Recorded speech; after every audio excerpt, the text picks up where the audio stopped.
Hey, what's up, guys? Max Vangeli here, and today we're going to be going over a remix that I did for my side project, XV. You guys can follow XV. It's a little bit of a techie, garagey kind of a project that I'm developing. Now, this style doesn't necessarily fall in the same category as like Michael Bibi per se, or Clooney, or PWSA, or some of those like garage tech, I like to call them, styles. But I think it has a combination of everything, and you guys will be able to kind of learn from bits and pieces from the drum work, from everything that I do that kind of applies to some of those other styles. This is a bit more bass tacky because it has more elements, but I think you guys will learn a lot. So let's dive in, and be sure to click the link down below. I'm including the Ableton Live project file that you can download literally and follow along. Hopefully you have all the plugins. But without further ado, let's dive in and check it out. Yeah, yeah, yeah. Young gun on one that they working my nerves. I'm about to pull some serve. Yeah. Fucking this bitch like a perv. Yeah. Smack from the back of a perv.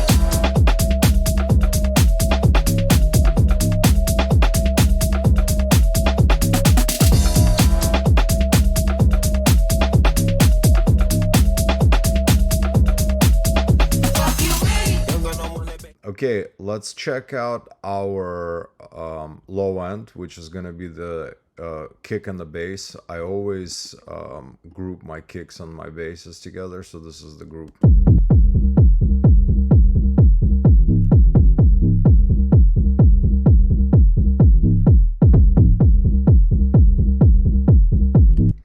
Okay, so it doesn't sound great on its own, obviously, but when everything else comes in the picture, it sounds good. So what I have here is the kick. I'll go through everything. Bass line.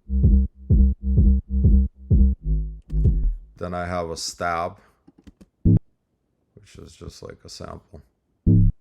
And that's it. 3 elements, essentially. So the first thing I want to go over is the kick. And you know, for these kind of garage techy tracks, you're gonna have like a pattern of some sort. So you know, you got the triple here.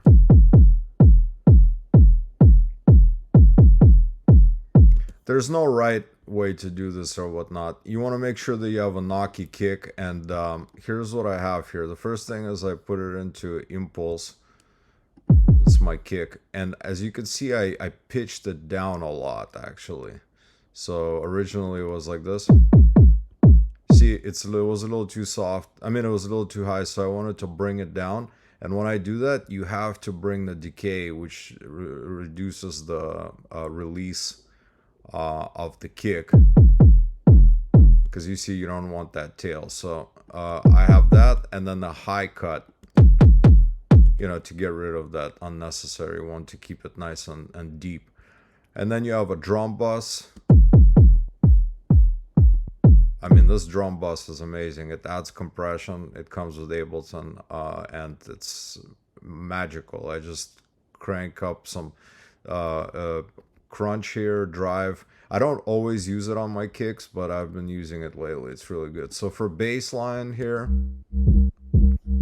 it's an 808 sample that comes from the instrument. That's a synthesizer. And basically, again, I have a drum bus. I have the R bass here,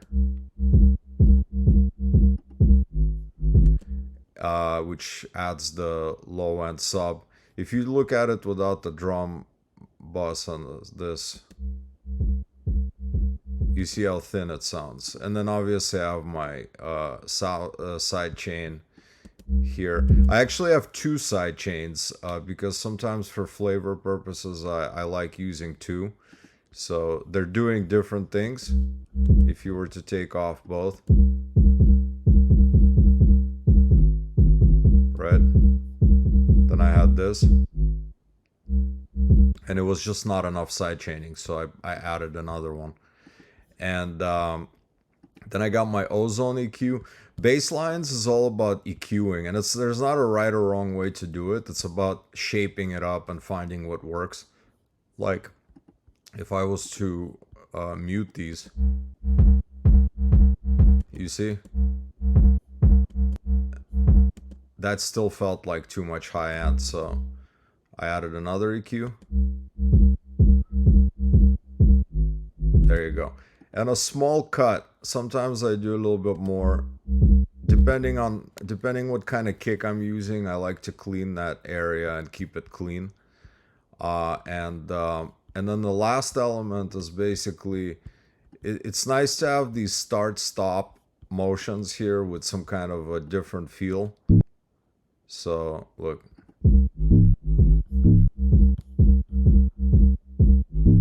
So I just basically found a sample, which is just a shot.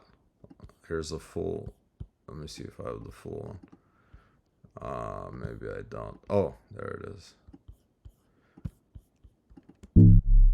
So you see I found a stab in a sample pack, and it sounded cool, so I just basically made sure that it's on the right kick, right key, and placed it in those sections.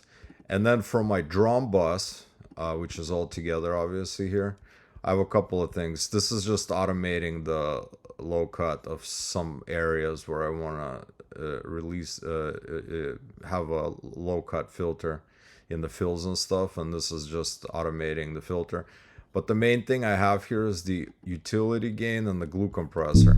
So the reason why I have the utility gain is just to control the volumes if I need higher or lower, and then for my compressor, bass and kick together, just very light.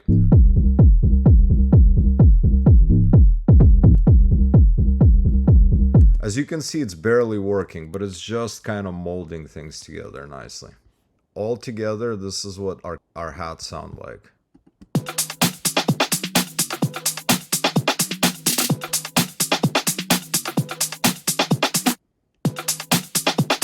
Okay, first of all, I want to go into the most important one.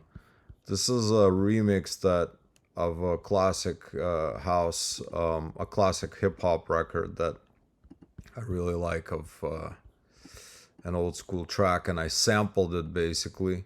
This is a free download on SoundCloud, so I just ripped it basically, downloaded it. And it has that really funky breakbeat style that I really liked. And I just literally took it and I kind of EQ'd it a bit to give it that funky feel to it. I sampled it from the beginning of the track where it was clean drums. And I do that all the time, especially for like techier things. You want to EQ it obviously because you can hear that little beep in there, but I actually kind of like it, so I left it in there. So then I have my snare drums.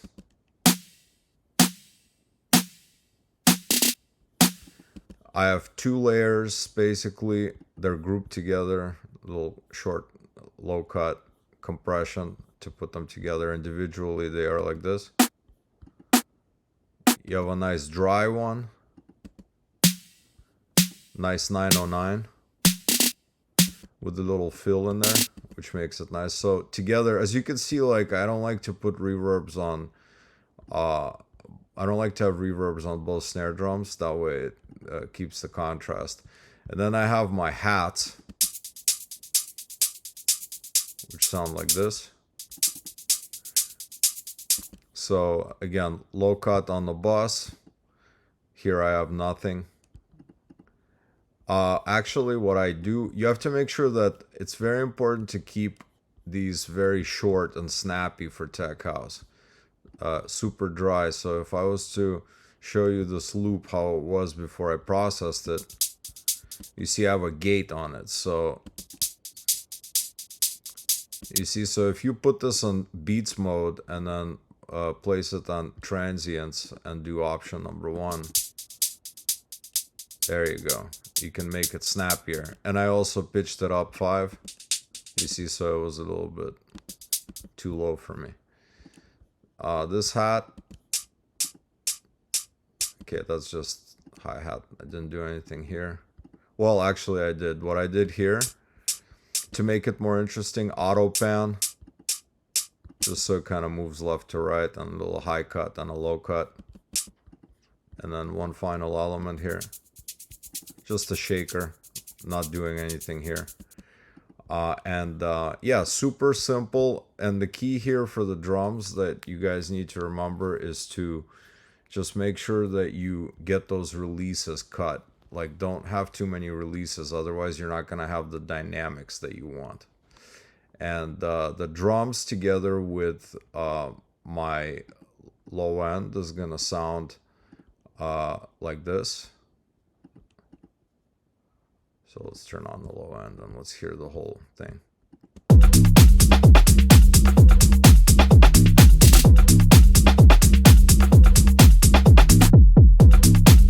As you can see, not too much high end. You want to avoid those like crispy hats and tech house. It doesn't do you any good. Okay, so for the lead sound of this remix, I took a sample from Splice. Sounds like this.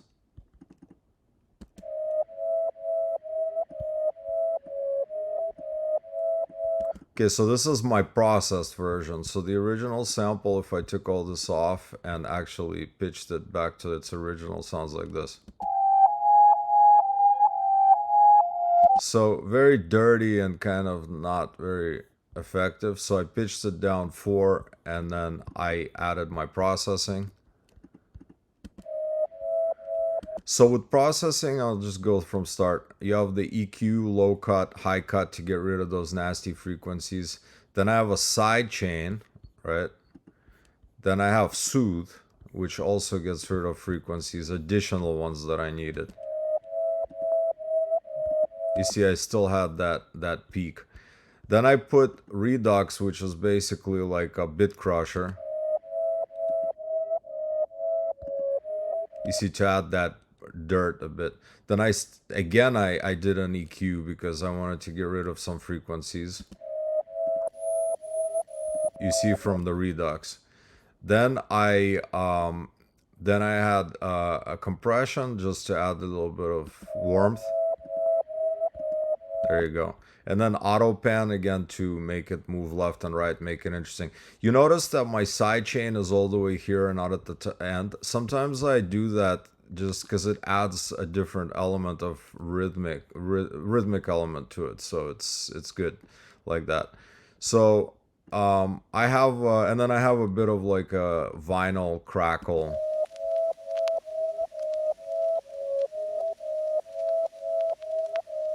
In the intro here, just in the intro, low cut, just to add a little flavor. So also another thing, the lead changes. So for example, in this section,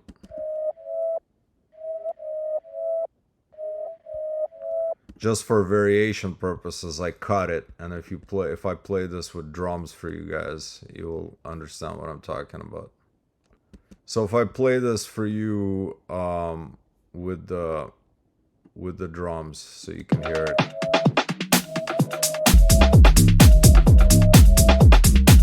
So you see it adds a variation, and then on this final one, I'm even actually pitching it all the way down to -16, 1 octave down, and look at the variation that it adds.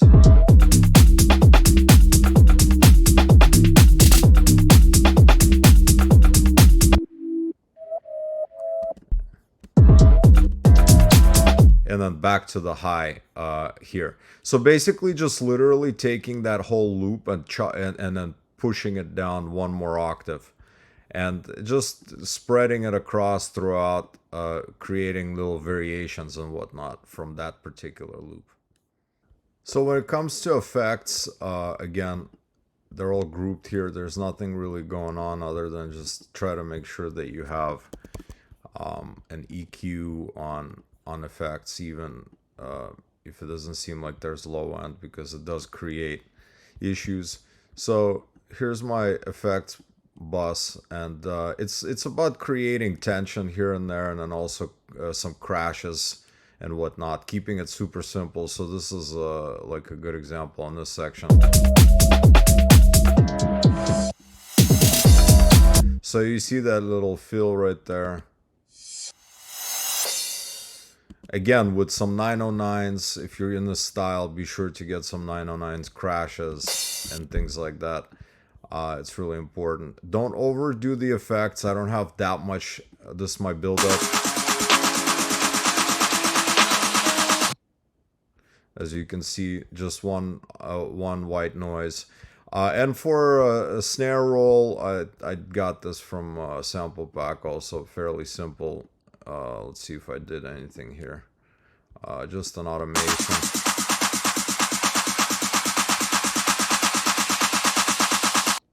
Yeah, nothing crazy. I don't like to use too much stuff. In this case, I like the snare roll, so in this drop, in this breakdown, it's a bit longer, filtered.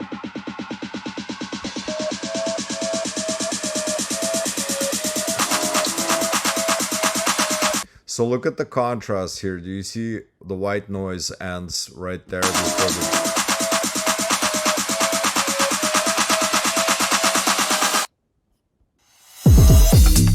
So yeah, I have the vocals muted obviously, but another thing to add as far as like these kind of effects go, I have a short white noise here, look.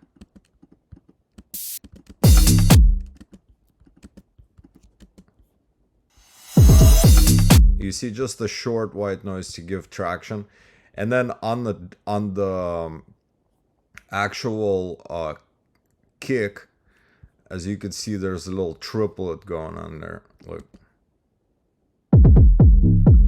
Just it's kind of like a fill, and a lot of the garagey tech guys put those little drum fills right in front, right before the drops, and even in between, like in these areas, like right here. So you see that's in correlation with that same snare that I have, that little, that's why I like that little, see that little loop? See, it just adds a lot of flavor to it. And again, keeping it super simple, I only have a couple of channels here of the effects. So when it comes to vocals, I obviously took the acapella of the track. I downloaded it on YouTube, I believe. Young Gunna on that back calling me splurge. Why me jump right off the curb? Yeah. Bentley spread fly like a bird. Spin on the first and the third. Yeah. Solid, I'm keeping my word. Can't be my equal, I don't know. I don't know if it's official or not official. It sounded clean enough for me. So what I did a couple of things on the vocal. First of all, I grouped it like always. It's just automations and stuff. So on the vocal itself, when I'm doing remixes, especially if it's like an acapella rip, I like to put soothe. Yeah. Bentley spread fly like a bird. Spin on the first and the third. Yeah.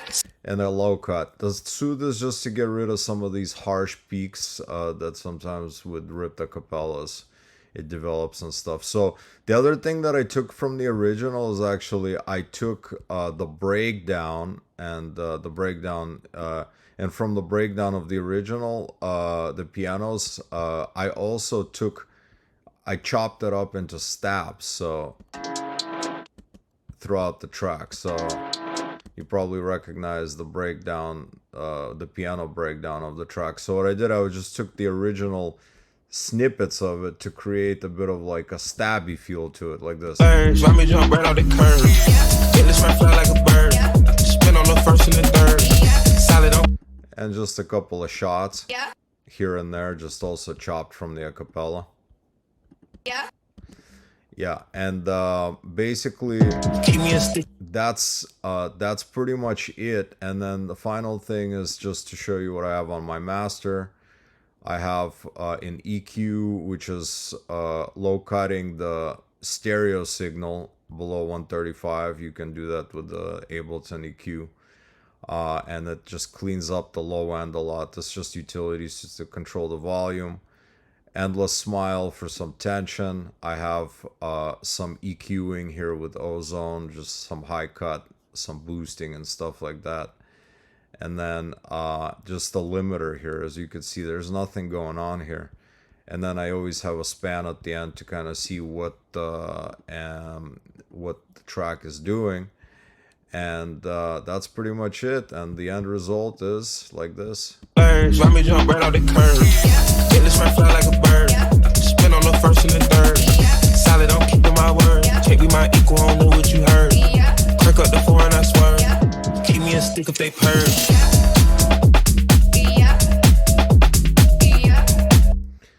I hope you guys enjoyed this one, and be sure to download the project file as well as the samples for this particular video. You can get all of them literally on our NoFace Records website. I'll put the links down below. And don't forget to follow for more, and be sure to let us know what you think in the comments down below, so we can make more cool videos for you in this nature, and keep on producing.